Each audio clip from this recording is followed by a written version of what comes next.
ನಮಸ್ಕಾರ ಎಲ್ರಿಗೂ. ಎಲ್ಲರೂ ಹೇಗಿದ್ದೀರಾ? ಹಾಗೆ ನಾನು ನನ್ನ ಹಾಸ್ಪಿಟಲ್ ಜರ್ನಿ ಬಗ್ಗೆ ಒಂದೆರಡು ವಿಡಿಯೋ ಹಾಕಿದ್ದೆ. ಮೊನ್ನೆ ಹಾಸ್ಪಿಟ್ಲ್ ಅಡ್ಮಿಟ್ ಆಗಿದ್ದು, ಯಾವ ಸಿಚುವೇಷನಲ್ಲಿ ಹೋದೆ, ಅಲ್ಲಿ ಏನು ಟ್ರೀಟ್ಮೆಂಟು, ಯಾಕೆ ಅಡ್ಮಿಟ್ ಆಗಿದ್ದೆ, ಹಾಗೆ ಬರೋವರೆಗೆ ವಿಡಿಯೋ ಹಾಕಿದೆ, ಒಂದೆರಡು ವಿಡಿಯೋ.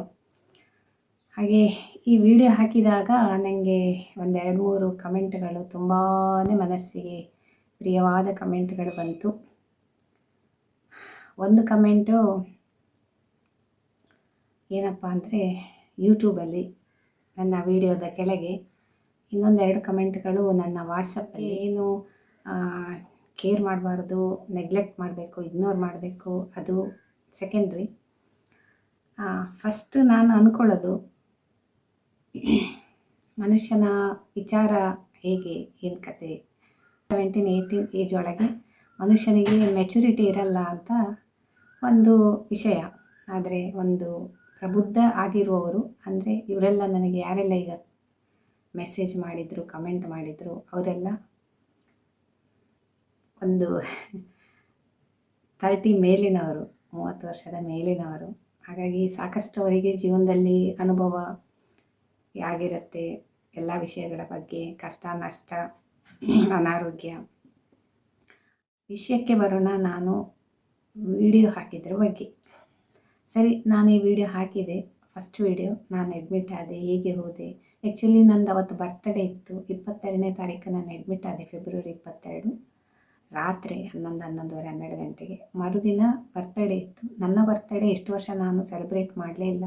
ಲಾಸ್ಟ್ ಇಯರ್ ಸುಮ್ಮನೆ ನಾನೊಂದು ಕೇಕ್ ಮಾಡಿ, ನಾನೇ ನನ್ನ ಕೈಯಾರೆ ಕೇಕ್ ಮಾಡಿ ಮನೆಯಲ್ಲಿ ಹೀಗೆ ಎಲ್ಲ ತಿಂದದಷ್ಟೇ. ನನಗೇನು ಸೆಲೆಬ್ರೇಟ್ ಮಾಡುವಂಥ ಬರ್ತಡೇ ನಂದಲ್ಲ, ನಾನಂಥ ಸಾಧನೆಯೂ ಮಾಡಲಿಲ್ಲ. ಹಾಗೆ ವೇಸ್ಟ್ ಲೈಫು. ಆದರೂ ಕೂಡ ನನಗೆ ಈ ವರ್ಷ ಇಷ್ಟೆಲ್ಲ ಕಷ್ಟಗಳನ್ನು ಕಂಡ್ಕೊಂಡು ಬಂದಿದ್ದೇನಲ್ವ, ಇಷ್ಟೆಲ್ಲ ಇದಾದರೂ ನಾನು ಇದ್ದೇನಲ್ವ, ದೇವರು ಇನ್ನೂ ಇಟ್ಟಿದ್ದಾನೆ. ಏನೋ ಒಂದು ಮಗಳಿಗೆ ಮಾಡಿ ಹಾಕಿದೆ, ಅಮ್ಮನ ನೋಡಿಕೊಂಡೆ, ಮಗಳನ್ನು ನೋಡ್ಕೊತಾ ಇದ್ದೇನೆ. ಹಾಗೆ ಕೆಲವೊಂದು ನನ್ನಿಂದಾದ ಕೆಲಸಗಳನ್ನು ಮಾಡ್ತಾನೆ ಇದ್ದೇನಲ್ವ. ಹುಟ್ಟಿ ಪೂರ್ತಿ ನಿಷ್ಪ್ರಯೋಜಕ್ಕಾಗಿ ಮೂಲೆಯಲ್ಲಿ ಕೂತಿಲ್ಲಲ್ಲ. ಅದಕ್ಕೋಸ್ಕರ ನಾನು ನನ್ನ ಬರ್ತಡೇಯನ್ನು ಸೆಲೆಬ್ರೇಟ್ ಮಾಡಬೇಕು ಅಂತ ಅಂದ್ಕೊಂಡಿದ್ದೆ. ಆ ಟೈಮಲ್ಲಿ ನಾನು ಹಾಸ್ಪಿಟ್ಲೈಸ್ ಆದೆ. ಅದು ನನಗೆ ತುಂಬ ನೋವಾಯಿತು. ನಾನು ಏನೇ ಅಂದ್ಕೊಂಡ್ರೂ ಕೂಡ ನನಗೆ ಅದು ವಿರುದ್ಧವೇ ಆಗುತ್ತೆ. ನಾನು ಏನು ಅಂದ್ಕೊಂಡಿದ್ದು ಆಗಲ್ಲ, ಬೇರೆಯೇ ನಾನೊಂದು ಬಗೆಯಿದ್ರೆ ದೈವ ಒಂದು ಪಡ್ಕೊಂಡು ಬಂದದ್ದು ನಾವು. ಹಾಗೆ ತುಂಬ ಬೇಸರ ಆಯಿತು. ಅದನ್ನು ನಾವು ನಿಮ್ಮೊಟ್ಟಿಗೆ ಶೇರ್ ಮಾಡಿದ್ದೆ. ಯಾಕಂದರೆ ನಾನು ಇತ್ತೀಚೆಗೆ, ಇಷ್ಟು ವರ್ಷಕ್ಕಿಂತ ಇತ್ತೀಚೆಗೆ ನಾನು ವ್ಲಾಗಿಂಗ್ ಚಾನಲ್ಲು, ಸೀರಿಯಸ್ಲಿ ನನ್ನ ಬಗ್ಗೆನೇ ವ್ಲಾಗಿಂಗ್ ಮಾಡ್ಕೋತ ಹೋಗೋಣ, ಎಲ್ಲರೂ ಮಾಡ್ದಂಗೆ ನನ್ನದೊಂದು ವ್ಲಾಗಿಂಗ್ ಚಾನಲ್ಲೇ ಮಾಡಿಬಿಡುವ. ನನ್ನದು ಇಷ್ಟು ವರ್ಷ ಬೇರೆಯವ್ರ ಬಗ್ಗೆನೇ ಹಾಡಿ ಹಾಡಿ ಹಾಡಿ ಹಾಡಿ ಹೊಗಳಿ, ಮತ್ತು ಅವರಿಂದಲೇ ಎಷ್ಟು ನೋವು ಸಿಕ್ಕಿತ್ತು. ಹಾಗೆ ಇನ್ನು ನಾನು ನನ್ನ ಬಗ್ಗೆ ಮಾತ್ರ, ನನ್ನ ಡೈಲಿ ರೂಟೀನ್, ನಾನು ಎಲ್ಲಿ ಹೋಗ್ತೇನೆ, ಎಲ್ಲಿ ಬರ್ತೇನೆ, ನನ್ನ ವಿಷಯ ಮಾತ್ರ ಅಷ್ಟೇ. ಆ ರೀತಿಯಲ್ಲಿ ವಿಡಿಯೋ ಹಾಕ್ತಾ ಬಂದ ಮೇಲೆ ನಾನು ನನ್ನ ಗುಡ್ ಟೈಮನ್ನು, ಗುಡ್ ವಿಷಯಗಳನ್ನು, ಒಳ್ಳೆಯ ವಿಷಯಗಳನ್ನು ಹೇಗೆ ಹಾಕ್ತೇನೆ, ಹಾಗೆ ನನ್ನ ಬ್ಯಾಡ್ ಟೈಮ್ ಕೂಡ ನಾನು ತೋರಿಸ್ಬೇಕಲ್ವ. ಎಲ್ಲ ಬ್ಲಾಗರ್ಸು ತೋರಿಸ್ತಾರಲ್ವ. ಅದರಲ್ಲಿ ನನ್ನದೆಂತ ಸಪ್ರೇಟ್ ಇದೆ, ಏನು ಬೇರೆ ವಿಷಯ ಇದೆ ಅಲ್ವಾ. ಎಷ್ಟು ಬ್ಲಾಗರ್ಸ್ ನೋಡಿ, ಅವರಿಗೆ ಅವರ ಬ್ಯಾಡ್ ಟೈಮನ್ನು ಅವ್ರು ಹೇಳೇ ಹೇಳ್ತಾರೆ. ಹಿಂಗಾಯಿತು, ಹಂಗಾಯಿತು, ಇಲ್ಲೋದೆ, ಆಸ್ಪತ್ರೆಗೆ ಹೋದೆ, ಮೆಡಿಸಿನ್ ತೊಗೊಂಡೆ, ಹಿಂಗೆ ತೊಗೋತಾ ಇದ್ದೇನೆ, ನಮ್ಮಲ್ಲಿ ಇವ್ರಿಗೆ ಹಿಂಗಾಯಿತು, ನಮ್ಮಲ್ಲಿ ಅವ್ರಿಗೆ ಹಂಗಾಯಿತು. ಅಥವಾ ಒಳ್ಳೆಯ ವಿಷಯನೂ ಕೂಡ ಹೇಳ್ತಾರೆ. ಇದು ಒಳ್ಳೇದಾಯಿತು, ಅದು ಒಳ್ಳೇದಾಯಿತು, ನಾವು ಇಲ್ಲಿ ಹೋದ್ವಿ, ಅಲ್ಲಿ ಹೋದ್ವಿ, ಅಲ್ಲ ನೋಡಿದ್ವಿ, ತಿಂದ್ವಿ, ಎಲ್ಲನೂ ಕೂಡ ಇನ್ಕ್ಲೂಡ್ ಆಗುತ್ತಲ್ವ. ಹಾಗೆ ನಾನು ಕೂಡ, ನನಗೆ ಅವತ್ತು ಬರ್ತಡೇ ದಿನ ಹೀಗಾಯಿತು, ನಾನು ಸೆಲೆಬ್ರೇಟ್ ಮಾಡಬೇಕಿತ್ತು, ಹುಷಾರು ತಪ್ಪಿ ಬಂದು ಕೂತ್ಬಿಟ್ಟೆ. ಈ ದುಃಖದನ್ನು ನೀವೆಲ್ಲ ನನ್ನ ಯೂಟ್ಯೂಬ್ ಫ್ಯಾಮಿಲಿ, ನನ್ನ ಫ್ರೆಂಡ್ಸು, ನನ್ನ ಫಾಲೋವರ್ಸು, ನನ್ನ ವ್ಯೂರ್ಸು, ನನ್ನ ವೀಡಿಯೋಸನ್ನು ನೋಡ್ತಾ ಇರೋರೊಟ್ಟಿಗೆ ಶೇರ್ ಮಾಡಿದ್ದೀನಿ. ತಪ್ಪಾಯ್ತಪ್ಪ ಅಲ್ವಾ. ಹಾಗೆ ನಾನು ಶೇರ್ ಮಾಡಿದೆ. ಅದರ ನಂತರ ಬಂದ ಕಮೆಂಟ್ ಅದೊಂದು ಯಾವುದೋ ಒಂದು ಮನುಷ್ಯ ಬರೆದದ್ದು, ನಿಮ್ಮನ್ನು ಅಪ್ರಿಷಿಯೇಟ್ ಮಾಡಬೇಕು ಆ್ಯಸ್ ಎ ಬ್ಲಾಗರ್, ತುಂಬ ನೀವು ಆ್ಯಕ್ಟಿವ್ ಇದ್ದೀರಾ, ಹಾಗೆ ಹೀಗೆ, ಹಾಸ್ಪಿಟ್ಲಲ್ಲೂ ಕೂಡ ಶೂಟಿಂಗ್ ಮಾಡ್ತೀರಾ ಅಂತ ಬಂತು ಕಮೆಂಟ್. ಹೌದಪ್ಪ, ಹಾಸ್ಪಿಟ್ಲಲ್ಲೂ ನಾನೇನು ಹಾಸ್ಪಿಟ್ಲಿಗೆ ಹೋಗಿ ಹಾಸ್ಪಿಟ್ಲನ್ನು ಬೇರೆ ಬೇರೆ ಆ್ಯಂಗಲಲ್ಲಿ, KMC ಹಾಸ್ಪಿಟಲ್ ಹೀಗಿದೆ, ಹಾಗಿದೆ, ಈ ಆ್ಯಂಗಲಲ್ಲಿ ಹೀಗೆ ಕಾಣಿಸುತ್ತೆ, ಆ ಆ್ಯಂಗಲಲ್ಲಿ ಹೀಗೆ ಕಾಣಿಸುತ್ತೆ, ಟಾಪಿಂದ ಸೈಡಿಂದ ತೋರಿಸಿದೆನಾ? ಅಥವಾ ನನ್ನ ರೂಮ್ ಹೀಗಿತ್ತು, ರೂಮ್ ಎಲ್ಲ ಆ್ಯಂಗಲಲ್ಲಿ ರೂಮನ್ನು ತೋರಿಸಿದ್ದೇನೆ? ಅಥವಾ ಸಿಸ್ಟರ್ಗಳನ್ನು ಅವ್ರು ಹೇಗೆ, ಹಾಗೆ ನಾನು ಏನೇನು ತೋರಿಸಿದ್ದೇನೆ? ಅದು ಯಾವುದನ್ನು ತೋರಿಸಲಿಲ್ಲ ಅಲ್ಲ ತಾನೇ. ನಾನು ಹೇಳಿದ್ದೇನೋ, ನಾನೀಗ ಹೀಗಿತ್ತು, ಬರ್ತಡೇ ಇತ್ತು, ಹುಷಾರು ತಪ್ಪಿಬಿಟ್ಟೆ, ಬಂದು ಬಿದ್ದುಬಿಟ್ಟಿದ್ದೇನೆ, ತುಂಬ ಬೇಜಾರಾಗುತ್ತೆ, ಹೀಗೆಲ್ಲ. ಮತ್ತು ಅದರೊಟ್ಟಿಗೆ ಕೆಲವರು ಲಾಸ್ಟ್ ಟೈಮ್ ನನಗೆ ಕಮೆಂಟ್ ಮಾಡ್ತಿದ್ರು, ಲೋಕಲ್ ಯೂಟ್ಯೂಬಲ್ಲಲ್ಲ, ಲೋಕಲ್ ಜನರು ಏನಪ್ಪ ಅಂದರೆ ಸುಮ್ಮನೆ ನಾಟಕ ಮಾಡ್ತಾಳೆ, ಕರುಳೇನು ಕಟ್ ಮಾಡಿ ಏನು ಅವಳಿಗೆ ಏನಾಗಲಿಲ್ಲ, ಸುಳ್ಳು, ಹೆಂಗೆ ಇದ್ದಾಳೆ, ಆರಾಮಿದ್ದಾಳೆ, ನೋಡಿದ್ರೇ ಗೊತ್ತಾಗುತ್ತೆ ಏನಾಗಲಿಲ್ಲ, ಇಂಥದ್ದೆಲ್ಲ ವೆರೈಟಿ ಗೇಲಿ ಮಾತುಗಳನ್ನೆಲ್ಲ ಕೇಳ್ಕೊಂಡಿದ್ದೇನಲ್ವ.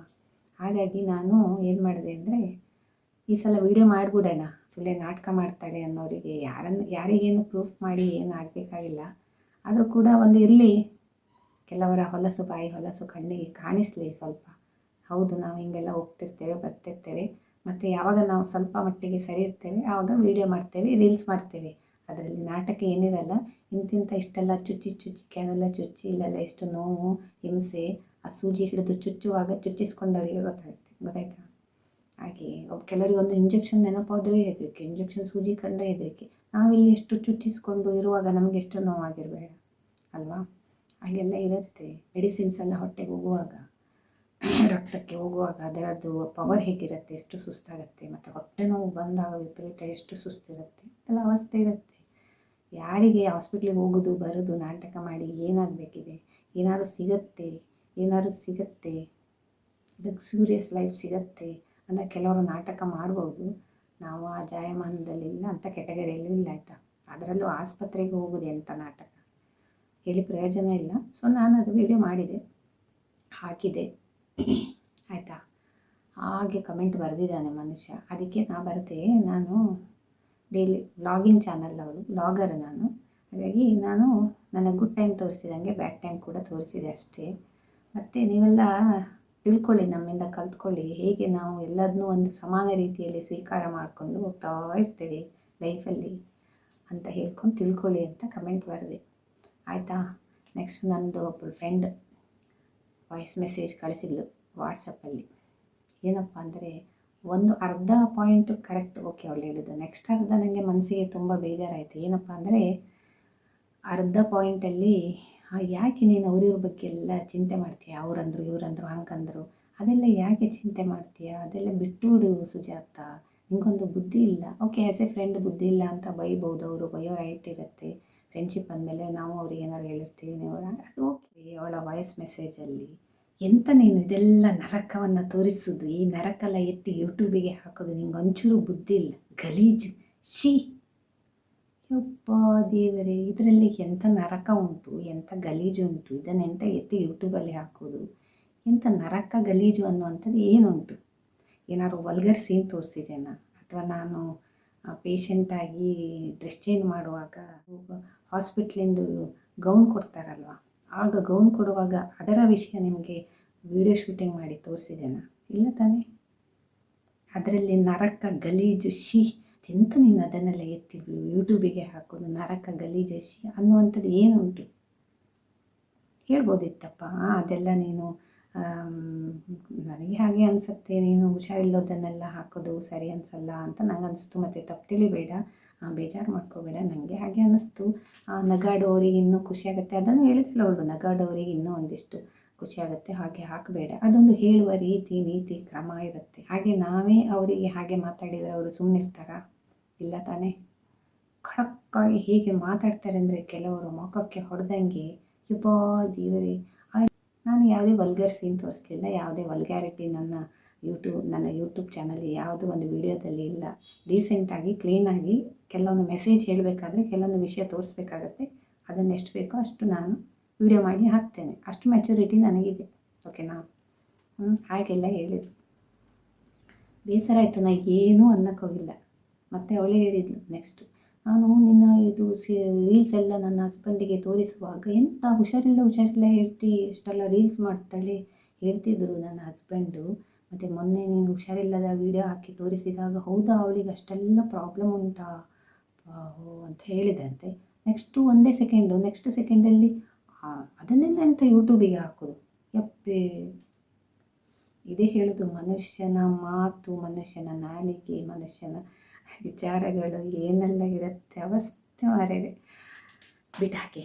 ಇನ್ನೊಂದು ಅದು ಹರ್ಷ ಎಲೆಕ್ಟ್ರಾನಿಕ್ಸು ಶಾಪ್ ಬಗ್ಗೆ ಹಾಕಿ ಎಲ್ಲೆಲ್ಲ ಎಷ್ಟು ಒಳ್ಳೊಳ್ಳೆ ಸಿಗುತ್ತೆ ಪ್ರಾಡಕ್ಟ್ಗಳು, ನೆಲ ಒರೆಸೋದೇನು ಹೊಸ ಪ್ರಾಡಕ್ಟು ಅದು ಇದು ಅಂತೆಲ್ಲ ತೋರಿಸುವಾಗ ಇವಳದ್ದು ಆಗಲೂ ಕೂಡ ವಾಯ್ಸ್ ಮೆಸೇಜು, ನಾವು ಇಷ್ಟು ವರ್ಷ ಇದ್ದರೂ ಕೂಡ ಅಲ್ಲಿಗೆ ಹೋಗಲಿಲ್ಲ. ನೀನು ಹೋದಿಯಲ್ಲ ಮಾರೈತಿ, ಆಗಬಹುದು. ಅರೆ ಹರ್ಷ ಎಲೆಕ್ಟ್ರಾನಿಕ್ಸಿಗೆ ಹೋಗ್ಲಿಕ್ಕೆ ಏನು ದುಡ್ಡು ಕೊಡಬೇಕಾ? ಇಲ್ಲೇ ಸಿಟಿಯಲ್ಲಿ ಇದ್ದ ಬದ್ದ ಕಡೆ ಎಲ್ಲ ತಿರುಗ್ತಾರೆ, ಅಲ್ಲಿಗೆ ಹೋಗಿ ಸೀದಾ ಹೋದ್ರಾಯ್ತು, ಅಂಗಡಿ ಒಳಗೆ ಹೋದ್ರಾಯ್ತು, ನೋಡಿದ್ರಾಯ್ತು. ಅದರಲ್ಲಿ ಏನು ಉಂಟು? ಅದರಲ್ಲಿ ಏನು ಸ್ಪೆಷಲ್ಲು? ಬಿಲ್ ಕಟ್ಟಿ ಹೋಗ್ಬೇಕಾ ಹೋಗ್ಲಿಕ್ಕೆ ಯಾವ್ದಾದ್ರು ಶಾಪಿಗೆ? ಕೊಂಕು ಮಾತಾಡೋದು, ಒಮ್ಮೆ ವಿಚಾರಿಸ್ಕೊಂಡಂಗೆ ಮಾಡೋದು, ಮತ್ತು ಜೊತೆಗೆ ಕೊಂಕಿ ಮಾತಾಡೋದು. ಮತ್ತೆ ನೋಡ್ತೇನೆ ಕಂಡಲ್ಲೆಲ್ಲ ಕಾರಲ್ಲಿ ಓಡಾಡ್ತಾರೆ, ಗಂಡ ಹೆಂಡತಿ ಮಕ್ಕಳು. ಅಲ್ಲಿ ಇಲ್ಲಿ ಫಂಕ್ಷನ್ ಹೋಗ್ತಾಳೆ, ಯಾವುದೋ ಪೊಲಿಟಿಕಲ್ ಪಾರ್ಟಿ ಸೇರ್ಕೊಂಡಿದ್ದಾಳೆ, ಅಲ್ಲಿ ಇಲ್ಲಿ ಎಲ್ಲ ಕಡೆ ಜಂಗೆ ಡ್ರೆಸ್ ಮಾಡ್ಕೊಂಡು ತಿರುಗ್ತಾರೆ, ಪಾರ್ಟಿ ಮಾಡ್ತಾರೆ, ತಿಂತಾರೆ. ನನಗೇನಿಲ್ಲ, ನಾನಿಷ್ಟೇ ಮನೆಯಲ್ಲಿ ಕೂತ್ಕೊಳ್ಳೋದು, ಈ ವಿಡಿಯೋ ಅದು ಇದು ಕಂಡವರ ಶಾಪು ಹೋದರೆ ವಿಡಿಯೋ ಮಾಡ್ಕೊಳ್ಳೋದು, ಹಾಕೋದು. ಟೂರ್ ಇಲ್ಲ, ಟ್ರಿಪ್ ಇಲ್ಲ, ಪಾರ್ಟಿ ಇಲ್ಲ, ತಿನ್ನೋಕ್ಕಂತೂ ಆಗೋದೇ ಇಲ್ಲ, ಪಡ್ಕೊಂಡೇ ಬಂದಿಲ್ಲ ನಾವು. ಅದಕ್ಕೂ ಕೂಡ ತುಂಬ ಕಾರಣಗಳುಂಟು, ಅದು ಇನ್ನೊಮ್ಮೆ ಹೇಳ್ತೇನೆ. ಹಾಗೆ ಎಲ್ಲನೂ ಕೂಡ ಹೇಳ್ಕೊಂಡು ಕೂರೋಕ್ಕಾಗಲ್ಲ ಅಂತ ನಾನು ಸುಮ್ಮನಿದ್ದೆ. ಇನ್ನೆಲ್ಲ ಹೇಳ್ತಾ ಹೋಗ್ತೇನೆ. ನನ್ನ ಕತೆಗಳನ್ನೇ ನಾನು ನನ್ನ ಚಾನಲಲ್ಲಿ ಹಾಕಿದ್ದೀನಿ.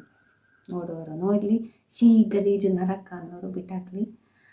ಹಾಂ ಅಂತ ಕೆಟ್ಟ ಡ್ರೆಸ್ ಮಾಡಿಕೊಂಡು ಕುಣಿಯೋರಾದರೆ ಚೆಂದ ಕಾಣಿಸುತ್ತೆ ಅವರಿಗೆ. ನಾವು ಇದ್ದ ವಿಷಯವನ್ನು ಹೇಳ್ತೇನೆ, ಜನರಿಗೆ ಮೆಸೇಜನ್ನು ಏನಾದ್ರು ಕೊಡಲಿಕ್ಕೆ ಪ್ರಯತ್ನ ಮಾಡ್ತೇನೆ. ನಾನೇನು ತಪ್ಪು ಮಾಡಿದೆ, ನಾನೇನು ಕಷ್ಟಪಟ್ಟೆ, ಅದನ್ನು ನೀವು ಮಾಡಬೇಡಿ. ಅಥವಾ ಜಗತ್ತು ಹಿಂಗಿರುತ್ತೆ, ಜನರ ಬಾಯಿ ಹೀಗಿರುತ್ತೆ. ಎಲ್ಲ ವೀಡಿಯೋಸಲ್ಲೂ ಮೆಸೇಜ್ ಹೇಳ್ಕೊಂಡೇ ಬಂದಿದ್ದೇನೆ. ಅದವಳು ಹೇಳೋದು ಮೊನ್ನೆ ಏನಾದ್ರು ಮೆಸೇಜ್ ಹೇಳುವ ವೀಡಿಯೋ ಮಾಡಬೇಕಂತ. ಇಷ್ಟು ವರ್ಷ ನಾನು ಮಾಡಿದ ವೀಡಿಯೋಸಲ್ಲಿ ಲಾಸ್ಟಿಗೆ ಎಲ್ಲನೂ ಕೂಡ ಒಂದಲ್ಲ ಒಂದು ಮೆಸೇಜ್ ಇಟ್ಕೊಂಡೇ ನಾನು ವೀಡಿಯೋ ಮಾಡಿದ್ದೇನೆ. ವೀಡಿಯೋ ಫುಲ್ ನೋಡಿದರೆ ತಾನೇ ಗೊತ್ತಾಗೋದು. ಹಿಂಗೆ ಸ್ಟಾರ್ಟ್ ಮಾಡೋದು, ಹಿಂಗೆ ಮುಂದುವರಿಸೋದು, ಆಮೇಲೆ ಬಿಟ್ಬಿಡೋದು ಮಾಡಿಬಿಟ್ರೆ ವೀಡಿಯೋದಲ್ಲಿ ಇವಳು ಎಂಥ ಮೆಸೇಜ್ ಹೇಳಿದಾಳೆ ಅಂತ ಹೇಗೆ ಗೊತ್ತಾಗುತ್ತೆ ಅಲ್ಲ? ಹಾಗೆ ಕರೆಕ್ಟಾಗಿ ವೀಡಿಯೋ ನೋಡಿ, ಎಂಡ್ವರೆಗೆ ನೋಡಿ, ಏನು ಮೆಸೇಜ್ ಹೇಳಿದ್ದೇನೆ ನೋಡಿ, ನೆಕ್ಸ್ಟ್ ಮಾತಾಡಿ ಅಷ್ಟೇ ಅಲ್ವಾ? ಹಾಗೆ ನಾನು ಯಾರ ವೀಡಿಯೋ ನೋಡಿದರೂ ಕೂಡ ಫುಲ್ ಡೀಟೇಲಾಗಿ ನೋಡ್ತೇನೆ, ಇಲ್ಲಾಂದರೆ ನೋಡೋದೇ ಇಲ್ಲ. ಅರ್ಧಂಬರ್ಧ ನೋಡಿ ಏನೇನೋ ಮಾತಾಡೋಕ್ಕೂ ಹೋಗಲ್ಲ. ಸರಿ, ಇವತ್ತಿಗೆ ಎಷ್ಟೇ ಸಾಕು, ತುಂಬ ಮಾತಾಡಿದೆ, ಸುಸ್ತಾಗೋಕ್ಕೆ ಶುರುವಾಯಿತು. ಮಂಡೆ ಹಾಳಾಗಿತ್ತಲ್ವ, ಮಂಡೆ ಹಾಳಾದ ಮಂಡೆಯಲ್ಲಿ ರಪ ಮಾತಾಡಿ ಎಂತೆಂಥದೋ ಆಗಲಿಕ್ಕೆ ಸ್ಟಾರ್ಟ್ ಆಗಿದೆ. ಈಗ ಸಾಕು ಇವತ್ತಿಗೆ. ಇನ್ನು ನಾನು ಎಲ್ಲ ವೀಡಿಯೋಸ್ ಹಾಕ್ತೇನಲ್ವ,